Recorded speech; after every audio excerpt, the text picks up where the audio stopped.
Hello everyone, welcome back to our channel.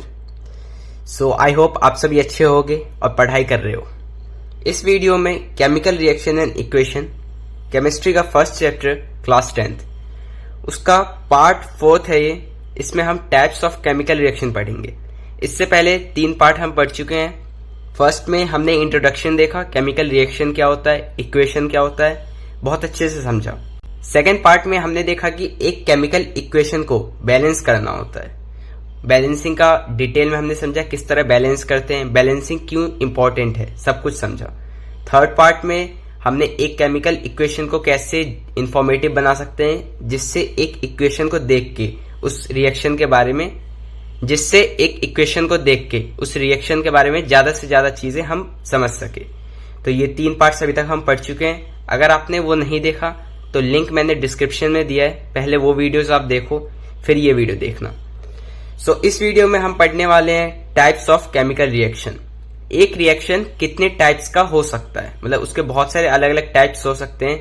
वो कौन कौन से होंगे और कैसे उन्हें हम समझते हैं कि ये कौन सा टाइप है, वो इस वीडियो में हम देखेंगे। So without further delay let's start our video. देखो, types of chemical reaction, there are 5 type of reaction. Mainly हमारे पास 5 टाइप है। फर्स्ट है combination, decomposition, displacement, double displacement, oxidation and reduction, या फिर इसको हम कंबाइन करके रिडॉक्स कहते हैं, रिडॉक्स रिएक्शन। ठीक है, इस वीडियो में हम combination reaction, decomposition reaction, displacement और डबल डिस्प्लेसमेंट, ये 4 रिएक्शन पढ़ेंगे। Oxidation and reduction, that is redox reaction, ये हम नेक्स्ट वीडियो में पढ़ेंगे। इसके लिए मैं एक सेपरेट वीडियो इसलिए बनाना चाहता हूं क्योंकि देखो, हमारे जो ये 4 रिएक्शंस है, ये 4 रिएक्शंस ऐसे हैं जिसके मैंने आपको डेफिनेशन बता दिया, उसके बारे में समझा दिया और फिर एग्जांपल्स बता दिए, तो आपको इजीली समझ में आ जाएगा। बट रिडॉक्स रिएक्शन है, इन 4 को कंपैरिजन में हल्का सा ये डिफरेंट है। डिफिकल्ट देखो कुछ भी नहीं है, समझने के बाद सब इजी है। बट द थिंग इज कि इन 4 रिएक्शंस के कंपैरिजन में रिडॉक्स रिएक्शन है वो हल्का सा डिफरेंट है, उसमें मुझे थोड़ा सा ज्यादा एक्सप्लेन करने की जरूरत है, तब आपको ये अच्छे से समझ में आएगा। और इससे कुछ क्वेश्चंस भी होते हैं इंपॉर्टेंट, तो वो भी मुझे बताने हैं, इसलिए इसके लिए एक सेपरेट वीडियो आएगा और नेक्स्ट वीडियो आएगा, उसमें हम यही पढ़ेंगे। इस वीडियो में हम सिर्फ 4 रिएक्शन पढ़ने वाले हैं। बहुत सिंपल है सारे रिएक्शंस, बहुत इजी वे में, बहुत ही इंटरेस्टिंग वे में हम सारे रिएक्शंस को कवर कर लेंगे और आपको बहुत इंटरेस्टिंग लगने वाला है वीडियो, बहुत मजा आएगा। सो अब स्टार्ट करते हैं। फर्स्ट है हमारा कॉम्बिनेशन रिएक्शन। सबसे पहले तो सारे रिएक्शंस आपको नाम से ही समझ में आएंगे, इजी है बहुत। कॉम्बिनेशन रिएक्शन, नाम से समझ में आ रहा है, एक ऐसा रिएक्शन जिसमें चीजें कंबाइन हो रही है। मतलब कोई एक ऐसा reaction in which 2 or more reactant combine to form a single product. मतलब रिएक्शन में 2 या 2 से ज्यादा कंपाउंड्स होंगे जो रिएक्ट कर रहे होंगे और आफ्टर रिएक्शन वो सारे एक कंपाउंड बन जाएंगे, मतलब कंबाइन हो जाएंगे। ठीक है, एग्जांपल देखते हैं। Burning of coal. कोल क्या है? कार्बन का एक फॉर्म है, तो कोल को यहाँ पे C से हमने डिनोट किया क्योंकि कार्बन का सिंबल C होता है और ये बर्न हो रहा है। मैंने लास्ट वीडियो में आपको बताया था कि बर्निंग का मतलब है रिएक्शन विथ ऑक्सीजन। जहां पे भी ऑक्सीजन के साथ कोई कंपाउंड या कोई एलिमेंट रिएक्ट कर रहा होगा, मतलब वहां पे बर्निंग हो रहा है। तो यहाँ पे बर्निंग ऑफ कोल है, मतलब coal reacts with oxygen to form carbon dioxide. तो आपने देखा कि 2 अलग अलग एलिमेंट्स थे, या फिर मैं कह दूं कि 2 अलग अलग रिएक्टेंट थे जिन्होंने आपस में रिएक्ट किया और एक कंपाउंड फॉर्म कर लिया। तो ये पहला एग्जांपल था बर्निंग ऑफ कोल का। साथ ही साथ आपको एक चीज और ध्यान रखना है कि एक इक्वेशन को हमें ट्राई करना है कि ज्यादा से ज्यादा हम उसे इंफॉर्मेटिव बना सके। जैसे हमने यहाँ पे इसका फिजिकल स्टेट मेंशन किया, ये रिएक्शन आप चेक कर लो, ये बैलेंस्ड है, तो ये सब चीजें हमने ध्यान रखी है। सेकेंड एग्जाम्पल इसका क्या है? Formation of water. Very simple, 2H2 plus O2 gives 2H2O। मतलब hydrogen gas reacts with oxygen gas to form water. अब देखो, यहाँ पे 2 अलग अलग मॉलिक्यूल्स थे, उन्होंने रिएक्ट किया और एक सिंगल कंपाउंड फॉर्म किया। ठीक है, तो ये formation of water combination reaction का एग्जाम्पल था।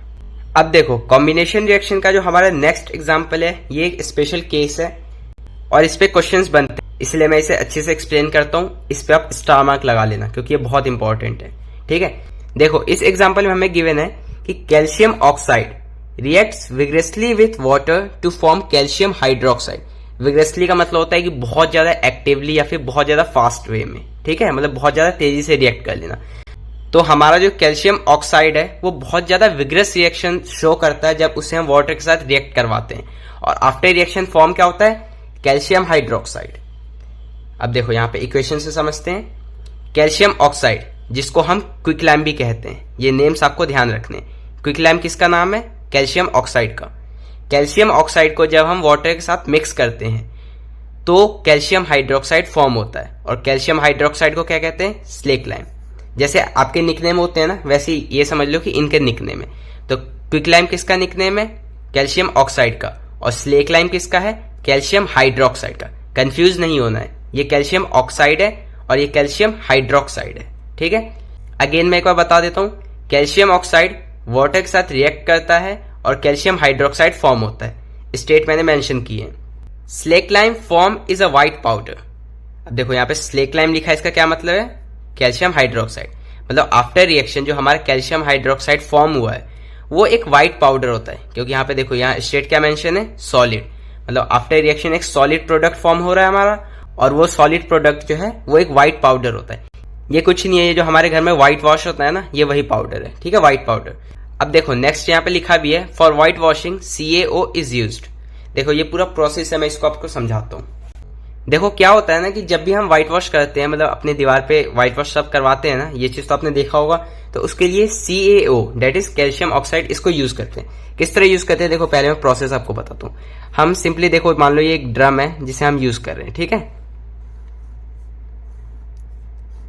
हमने एक ये ड्रम लिया, इसमें हमने रखा है CaO।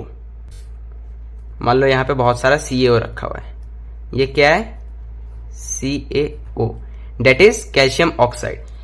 अब देखो अब नेक्स्ट क्या लिखा है, नेक्स्ट लिखा है CaO is taken in drum, ठीक है, हमने CaO को ड्रम में ले लिया, and water is added to it slowly. मतलब स्लोली स्लोली इसमें हम वाटर ऐड कर रहे हैं, ठीक है, मतलब H2O ऐड कर रहे हैं, ठीक है, forming solid calcium hydroxide with evolution of feed. मतलब जब हम वाटर ऐड कर रहे हैं, ठीक है, जब हमने इस ड्रम में वाटर ऐड किया तो हमारा न्यू कंपाउंड जो फॉर्म हो रहा है वो क्या फॉर्म हो रहा है, कैल्शियम हाइड्रोक्साइड। अब देखो आफ्टर रिएक्शन क्या हुआ कि CaO हमने ड्रम में लिया, उसमें हमने वाटर ऐड किया। वाटर ऐड करने के बाद हमारे पास एक नया कंपाउंड फॉर्म होता है जो कि है कैल्शियम हाइड्रोक्साइड, कैल्शियम हाइड्रोक्साइड। और ये अभी क्या है, ये है हमारे पास सॉलिड, ठीक है। और इसके साथ ही एक चीज और होता है, वो होता है इवोल्यूशन ऑफ हीट। मतलब इस ड्रम से हल्का सा हीट भी इवॉल्व होगा, ठीक है। ये कैसे पता चलेगा, अगर हम ड्रम के पास जाते हैं या फिर ड्रम के पास का टेम्परेचर मेजर करते हैं, या फिर डायरेक्टली हम मान लो ड्रम को टच करते हैं, तो वो हमें हल्का सा हीट अप मिलेगा, मतलब हल्का सा गर्म मिलेगा। तो उससे समझ में आता है कि हाँ यहाँ पे हीट भी इवॉल्व हुआ है। तो एक चीज और समझ में आना चाहिए आपको कि ये एक एक्सोथर्मिक रिएक्शन है, ठीक है। अब चलो आगे बढ़ते हैं। More water is added to get solution of CaOH whole twice. मतलब अभी हमारे पास जो कंपाउंड है वो किस स्टेट में, वो सॉलिड स्टेट में, मतलब CaOH होल टॉइस जो है ये सॉलिड है ना, तो इसमें और ज्यादा हम वाटर ऐड करेंगे जिससे हमें इस कंपाउंड का सॉल्यूशन मिल जाए। तो हमने इसमें और ज्यादा वाटर ऐड किया। एक चीज और आपको माइंड में आना चाहिए कि इसका सॉल्यूशन मिलना क्यों जरूरी है। सॉल्यूशन मिलना इसलिए जरूरी है क्योंकि इसे तो हमें व्हाइट वॉश करना है ना, मतलब अपने वॉल पे ब्रश से अप्लाई करना है, तो वो तो तभी कर पाएंगे जब इसका सॉल्यूशन होगा। सॉलिड स्टेट में तो हम इसे अपनी दीवार पे लगा नहीं पाएंगे, ठीक है। Then it is apply to wall using brush, मतलब फिर ब्रश करके ऐसे प्यार से हमने अपने वॉल पे इसे अप्लाई कर दिया है। अब देखो नेक्स्ट क्या है, अब देखो नेक्स्ट लिखा है then CaOH whole twice applied on wall slowly react with carbon dioxide of air forming thin shiny layer of calcium carbonate on walls। अब देखो इसका मतलब मैं आपको समझाता हूँ। मान लो ये हमारे पास वॉल है, मेरी ड्राइंग थोड़ी सी बेकार है, मतलब थोड़ी बहुत ही बेकार है, तो आप जज मत करना, ठीक है।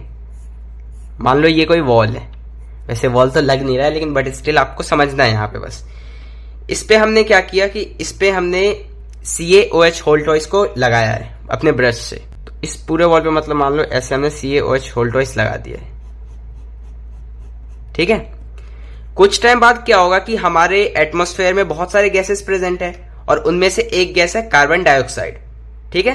तो होगा क्या कि हमारे एटमॉस्फेयर में जो CO2 गैस प्रेजेंट है वो इस वॉल पे लगे CaOH होल टॉइस मतलब कैल्शियम हाइड्रोक्साइड इसके साथ स्लोली रिएक्ट करेंगे और रिएक्ट करके एक थिन और बहुत ही ज्यादा शाइनी लेयर फॉर्म कर लेंगे, जिससे हमारा वॉल जो है बहुत ज्यादा ब्राइट लगने लगेगा, मतलब चमकने लगेगा, ठीक है। तो ये था हमारा पूरा प्रोसेस। अगेन मैं क्विकली आपको रिकैप कर देता हूं पूरा हमने क्या समझा। हमने कैल्शियम ऑक्साइड को एक ड्रम में लिया और उसमें वाटर ऐड किया। वाटर ऐड किया तो कैल्शियम हाइड्रोक्साइड फॉर्म हुआ विच इज सॉलिड। अभी सॉलिड हमारे पास फॉर्म हुआ है और हल्का सा हीट भी इवॉल्व हुआ है, ठीक है। उसके बाद उसमें हमने और वाटर ऐड किया। वाटर इसलिए ऐड किया जिससे ये कैल्शियम हाइड्रोक्साइड जो सॉलिड हमारे पास मिला है अभी, वो एक सॉल्यूशन में कन्वर्ट हो जाए जिससे हम वॉल पे अप्लाई कर सके।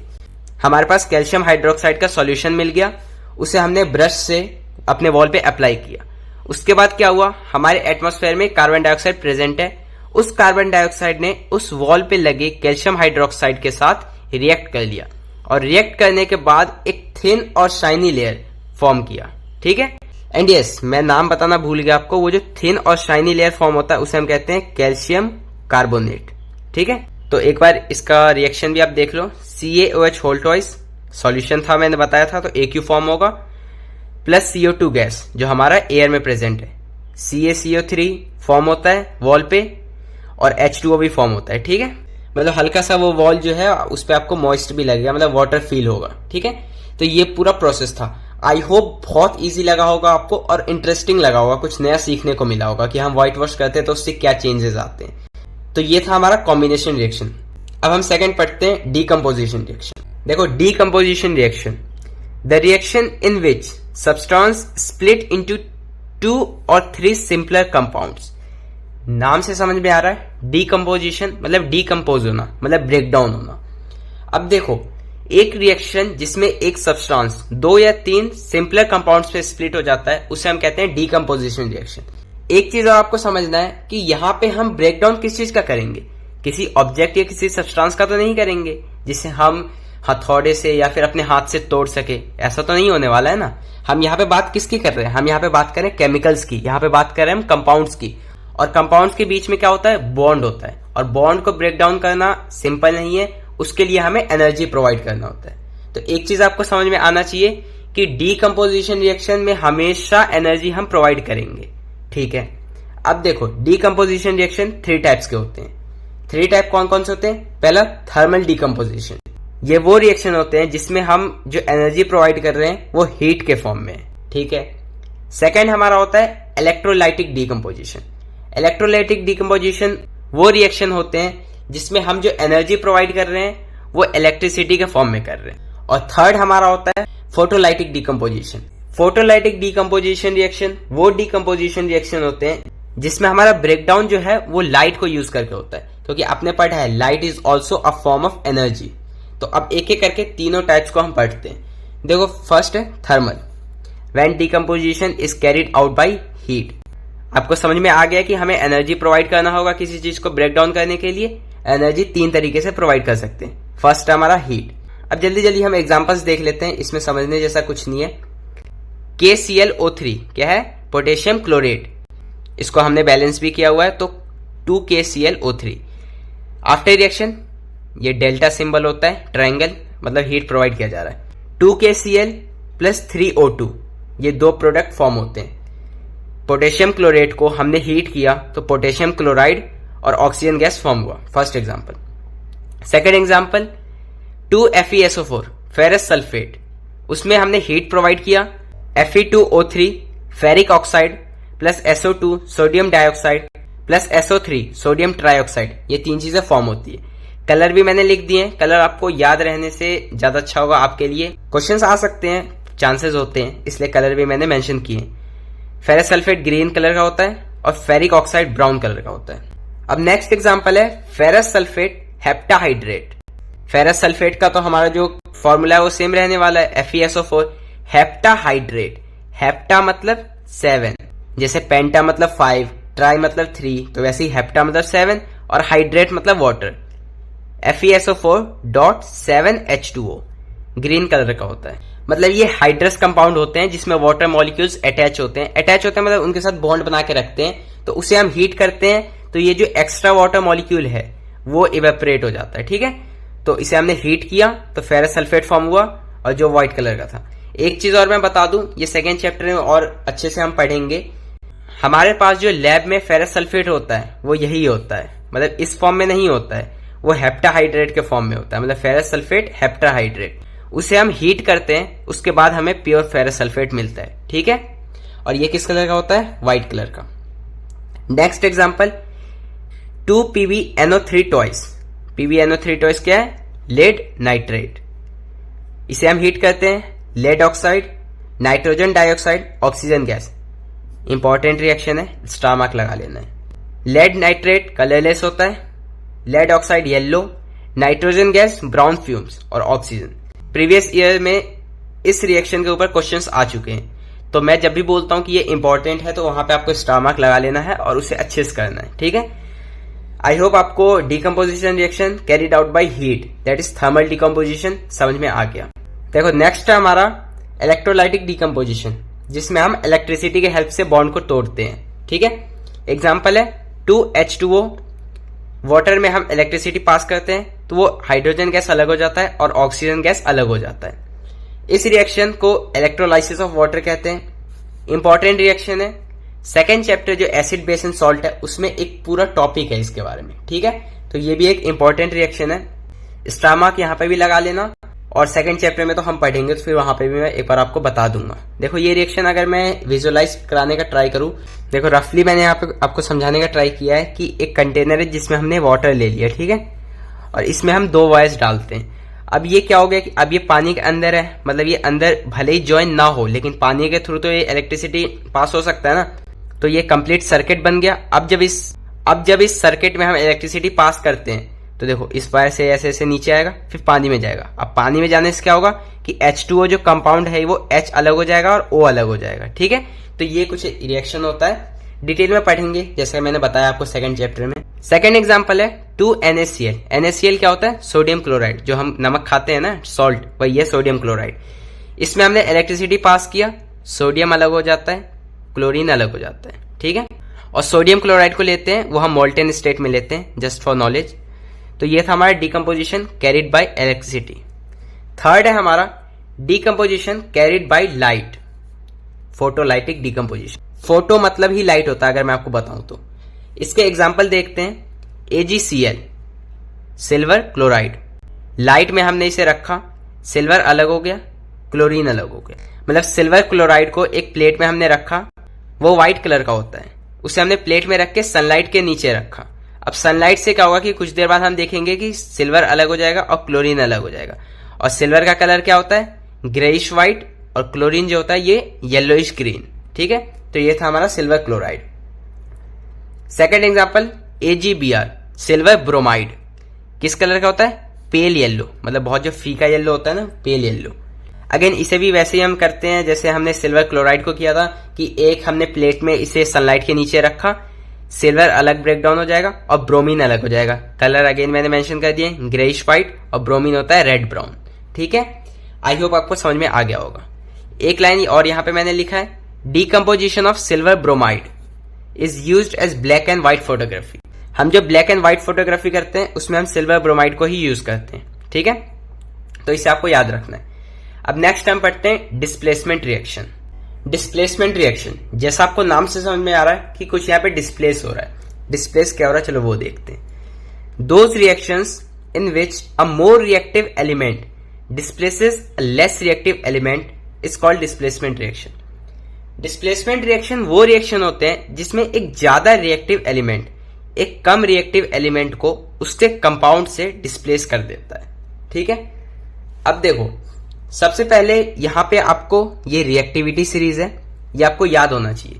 पहले चलो रिएक्टिविटी सीरीज देखते हैं, उसके बाद हम समझेंगे कि कोई एलिमेंट ज्यादा रिएक्टिव या कम रिएक्टिव क्यों होते हैं। सबसे ऊपर है, यहां देखो मैंने सिंबल्स के फॉर्म में लिखा है तो आपको पता होना चाहिए। Potassium, sodium, calcium, magnesium, aluminium, zinc, iron, tin, lead, hydrogen, copper, mercury, silver, gold. और यहां पे आप चाहो तो प्लेटिनम भी ऐड कर सकते हो, वो सबसे लीस्ट रिएक्टिव होता है, ठीक है। सबसे ज्यादा रिएक्टिव पोटेशियम, फिर सोडियम, फिर कैल्शियम, फिर मैग्नीशियम, फिर एल्यूमिनियम, फिर जिंक, फिर आयरन, फिर टिन, फिर लेड, फिर हाइड्रोजन, फिर कॉपर, फिर मर्क्यूरी, फिर सिल्वर, फिर गोल्ड और सबसे कम प्लेटिनम। ये कुछ most of the used elements होते हैं जो हम यूज करते हैं एक रिएक्शन में, तो इसलिए इसका आपको ऑर्डर याद करना जरूरी। जैसे मान लो मैं बोलूं सोडियम एंड जिंक, इसमें ज्यादा रिएक्टिव कौन है? तो सोडियम, क्योंकि सोडियम टेबल में ऊपर है ना, जो जितना ऊपर वो उतना रिएक्टिव। ठीक है, अब बात करते हैं कि कोई एलिमेंट ज्यादा या कम रिएक्टिव क्यों होता है। देखो, कोई एलिमेंट ज्यादा या कम रिएक्टिव हम कैसे उसको हम कंसिडर करते हैं, ये कंसिडर करते हैं हम उसके वाटर के साथ रिएक्टिंग कैपेबिलिटी से। मतलब कोई एलिमेंट वाटर के साथ कितना ज्यादा एक्टिवली रिएक्ट कर लेता है, वो सबसे ज्यादा रिएक्टिव हुआ। जो उससे कम एक्टिवली करता है वो उससे कम हुआ। ठीक है, तो इस तरह हम देखते हैं। या फिर कुछ होते हैं जो वाटर के साथ नहीं कर पाते, तो वो एसिड के साथ करते हैं। फिर अगेन एसिड में देखेंगे कुछ एसिड के साथ बहुत एक्टिवली कर लेते हैं और कुछ बहुत ज्यादा लेस रिएक्टिव होते हैं एसिड के साथ भी। ठीक है, तो ये कॉन्सेप्ट था कि कोई ज्यादा रिएक्टिव या कोई कम रिएक्टिव क्यों होता है। ये क्वेश्चन बोर्ड में नहीं आएगा, बट स्टिल मैंने आपको बता दिया कि किसी भी एलिमेंट का वाटर के साथ रिएक्टिंग कैपेबिलिटी को देख के हम ये बताते हैं कि वो कितना ज्यादा रिएक्टिव है। ज्यादा कैपेबिलिटी है वाटर के साथ रिएक्ट करने की, ज्यादा रिएक्टिव। कम कैपेबिलिटी है, कम रिएक्टिव। एंड में आपको टेबल भी दिखाऊंगा तो उससे आपको और क्लियर होगा। अब देखो, इसके एग्जाम्पल देखते हैं। CuSO4 plus zinc. CuSO4 aqueous state में, कलर भी मैंने मेंशन किया। अब देखो, डिस्प्लेसमेंट रिएक्शन में कलर का बहुत इंपॉर्टेंट रोल होता है। आपको कलर याद होने चाहिए, आपको याद करने पड़ेंगे। ठीक है, CuSO4 ब्लू कलर का होता है, जिंक सिल्वरी व्हाइट। बहुत डिफिकल्ट नहीं है, एक दो बार रिएक्शन आप देखते रहो, करते रहो, याद हो जाते हैं। After reaction ZnSO4 plus Cu। अब देखो, ये रिएक्शन क्यों हुआ, क्योंकि CuSO4 था, इसने जिंक के साथ रिएक्ट किया। अब देखो, Cu और Zn कौन ज्यादा रिएक्टिव है? Cu ढूंढते हैं, Cu। अब Zn ढूंढते हैं, Zn ज्यादा रिएक्टिव है, तो इसका ये मतलब है कि Zn जो है Cu को रिप्लेस कर देगा। लिखा है ना कि in which a more reactive element displaces a less reactive element from its compound. तो यहां पे वही हो रहा है कि Zn ज्यादा रिएक्टिव है और Cu लेस रिएक्टिव है। तो ज्यादा रिएक्टिव वाला लेस रिएक्टिव वाले को उसके कंपाउंड से डिस्प्लेस कर देता है और खुद वो उसके जगह पे आ जाता है। ठीक है, तो after reaction ZnSO4 plus Cu form होगा, क्योंकि अगर इसको इसके कंपाउंड से डिस्प्लेस कर दिया, मतलब भगा दिया है, तो ये अकेले रह जाएगा ना। तो आपको समझ में आना चाहिए कि आफ्टर रिएक्शन क्या प्रोड्यूस होगा। अब देखो, Fe plus CuSO4। Again Fe जो है Cu से ज्यादा रिएक्टिव है। Cu देखो यहां पे और Fe यहां पे, तो Cu इसे भी रिप्लेस कर देगा। FeSO4 plus Cu। कलर आप देखते चलना। ठीक है, CuCl2 ये क्या है? Copper chloride plus Pb। Pb क्या है? लेड।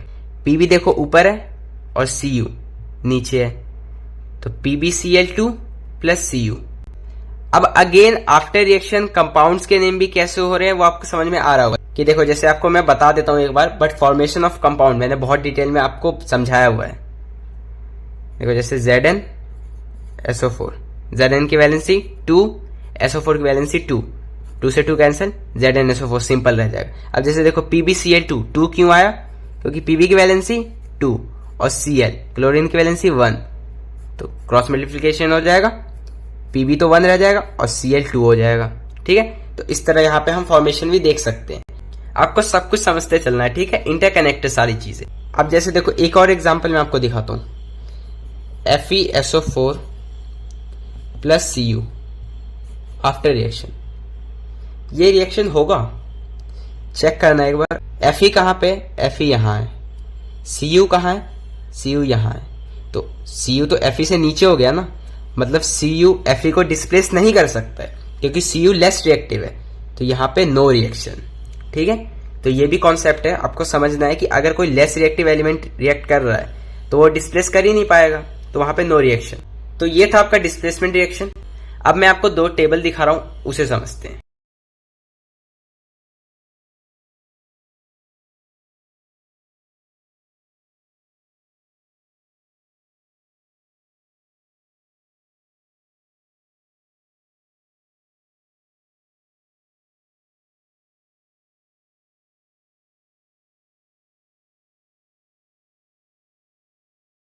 अब नेक्स्ट करते हैं हम अपना आज का last reaction, double displacement reaction. Double displacement का मतलब है, जैसे देखो, डिस्प्लेसमेंट रिएक्शन हमने क्या देखा कि एक एलिमेंट डिस्प्लेस हो रहा है, यहां पे 2 डिस्प्लेस होंगे, मतलब यहां पे समझ लो कि टोटली रीअरेंजमेंट होगा। अभी समझाता हूं आपको एग्जांपल से। पहले डेफिनेशन देखते हैं। Those compounds in which two compound react by an exchange to form two new compound are called double displacement reaction. मतलब दो कंपाउंड्स रिएक्ट करेंगे और उसमें एक्सचेंज ऑफ आयन होगा, ठीक है, जिससे दो न्यू कंपाउंड फॉर्म होंगे। डेफिनेशन नहीं समझ में आया, अब आपको एग्जांपल से समझ में आ जाएगा। यहां पे पहले एक सिंपल समझने के लिए भी एग्जांपल मैंने लिया है, पहले इसे देखते हैं। देखो AB एक कंपाउंड है जो CD कंपाउंड के साथ रिएक्ट करता है। आफ्टर रिएक्शन पहला कंपाउंड जो फॉर्म होता है वो होता है BC और दूसरा कंपाउंड जो फॉर्म होता है वो होता है AD। BC and AD her double displacement reaction में सेम यही स्ट्रक्चर फॉलो होगा, तो आप इससे बता सकते हो। अब देखो, जैसे मैं इसे छुपा लेता हूं, अब देखना जरा AgNO3 प्लस NaCl। अब अगेन आपको कैसे समझ में आएगा कि कौन सा A है, कौन सा B है, कौन सा C है, कौन सा D है। वैसे तो आपको समझ में आना चाहिए कि AgNO3 इसमें Ag और NO3B, NaCl NaC और Cl-D, ठीक है। आपको अगर ऐसे नहीं समझ में आता है तो आपको इसका नाम पता होना चाहिए, तब तो बहुत इजी समझ में आ जाएगा। जैसे इसका नाम क्या है, सिल्वर नाइट्रेट, तो सिल्वर हमारा हो गया A, नाइट्रेट B, ठीक है। जैसे देखो, मैं आपको यहां पे और अच्छे से समझाने के लिए हाथ हटा रहा हूं, कोई चीटिंग नहीं करेगा, इधर कोई नहीं देखेगा, ठीक है। Ag हमारा A, NO3B, NaCCl-D। अब अगेन आई होप आपने नहीं देखा होगा क्योंकि हमने बात की है, अभी चीटिंग कोई नहीं करेगा, ठीक है। तो मैंने इसे फिर से हाइड कर लिया। अब देखो, आफ्टर रिएक्शन हमने क्या देखा है, BC और AD दो चीज फॉर्म होगा, BC AD। NO3 और Na इससे एक कंपाउंड बनाओ। आपको पता है मेटल हम पहले लिखते हैं, नॉन मेटल बाद में लिखते हैं। तो Na मेटल है ना, तो NaNO3 पहला कंपाउंड क्या बन गया, NaNO3, और सेकंड क्या बना, AD में फिर अगेन वही है कि मेटल पहले लिखते हैं, नॉन मेटल बाद में लिखते हैं, ये तो बेसिक आपको पता होगा। तो मेटल Ag है तो AgCl NaNO3। अब आगे पीछे हमने लिख दिया, कोई दिक्कत नहीं, लेकिन देखो है तो वही चीज कि BC और AD दो कंपाउंड फॉर्म हुए। और एक चीज और आपको मैं यहां पे बता देता हूं, आप इसे स्टार मार्क अगेन कर लेना, और इसे आपको समझना भी है कि हर डबल डिस्प्लेसमेंट रिएक्शन में एक प्रेसिपिटेट जरूर फॉर्म होगा। तो यहां पे वो प्रेसिपिटेट क्या है, AgCl, व्हाइट कलर का होता है ये precipitate. Second example, BaCl2 plus Na2SO4, barium chloride, sodium sulphate, AbCD, AdBC। इसको छोड़ो, हम खुद से बना लेंगे। BC है ना, Cl2 और Na2, मतलब Na यहां पे मेटल है, तो Na और Cl से क्या बन जाएगा, NaCl, ठीक है। BaSO4 ये तो सिंपल बन गया, AD से बनाना था, तो ये तो हमारा नॉन मेटल हुआ SO4, और Ba हमारा मेटल है, तो BaSO4 NaCl। तो यहां पे PPT हमारा क्या बना है, BaSO4, that is white in colour. अब एक चीज और, PPT फॉर्म कौन करेगा। यहां पे अगर इन दो एग्जांपल से समझ में आ गया तो आप कमेंट करो, अगर नहीं आया तो अभी डबल डिस्प्लेसमेंट के भी बहुत सारे एग्जांपल्स हम देखेंगे तो उससे समझ में आ जाएगा। वैसे मैं पहले आपको बता देता हूं, हमेशा जो AD कंपाउंड होगा वो उस रिएक्शन में PPT होगा। अब देखो, इसमें AD क्या था, Ag और Cl, AgCl, ये PPT था। BaSO4 ये PPT था। अभी और एग्जांपल्स देखते हैं, उसमें भी ये चीज आप पाओगे कि AD जो कंपाउंड है वो PPT होता है। उससे पहले आई होप डबल डिस्प्लेसमेंट समझ में आ गया। दो कंपाउंड्स होंगे, उनमें कंप्लीटली एक्सचेंज ऑफ आयन्स होगा, क्योंकि देखो Ag एक आयन है, क्योंकि अगर मैं Ag और NO3 इसको ब्रेक डाउन करके देखूं तो ये Ag प्लस होगा और ये NO3 माइनस होगा, ठीक है। ये चीज आपको समझ में आ रहा है। तो ये आयन हुए क्योंकि इनके पास चार्जेस हैं, और ये आयन्स ही तो हैं जो एक्सचेंज हो रहे हैं, मतलब Ag जो है ये Cl के साथ आ गया और NO3 जो है ये Na के साथ आ गया, तो यहाँ पे एक्सचेंज ऑफ आयन्स है। तो मैं कह सकता हूं कि एक ऐसा रिएक्शन जिसमें कंपाउंड्स में जो आयन्स हैं वो आपस में ही एक्सचेंज हो जाते हैं, उसे हम डबल डिस्प्लेसमेंट कहते हैं। डेफिनेशन देखो, समझने के लिए जरूरी है। अब बहुत ज्यादा ऐसे क्वेश्चंस नहीं आते हैं जिसमें आपको डायरेक्टली डेफिनेशन पूछे, आपको समझ में आना चाहिए। इसका यह मतलब नहीं है कि डेफिनेशन नहीं आएगा तो आपको याद नहीं करना है, आपको सब कुछ समझना है, सब कुछ याद रखना है। बट द थिंग इज कि क्या ज्यादा इंपॉर्टेंट है और क्या कम इंपॉर्टेंट है। ठीक है, तो ये था हमारा डबल डिस्प्लेसमेंट। अब हम देखते हैं इसके कुछ और एग्जांपल्स।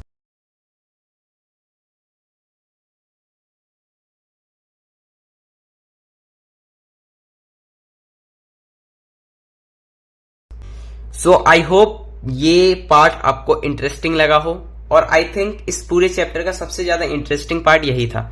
इसके बाद रिडॉक्स रिएक्शन हम पढ़ेंगे, वो और भी ज्यादा इंटरेस्टिंग होगा। सो उसके लिए आप चैनल को सब्सक्राइब कर लो। अगर आपको इजी लगा सारी चीजें जितनी भी हमने समझा, बहुत ही इंटरेस्टिंग वे में हमने समझने का ट्राई किया है, तो इस वीडियो को लाइक करो, अपने फ्रेंड्स के साथ शेयर करो, और कुछ भी डाउट हो किसी भी टॉपिक से आप कमेंट करो, मैं उसका आंसर जरूर करूंगा। ठीक है, सो आई होप आपको मजा आया इस वीडियो में। नेक्स्ट वीडियो में हम रिडॉक्स रिएक्शन पढ़ेंगे, but till then keep learning, keep growing. Thank you.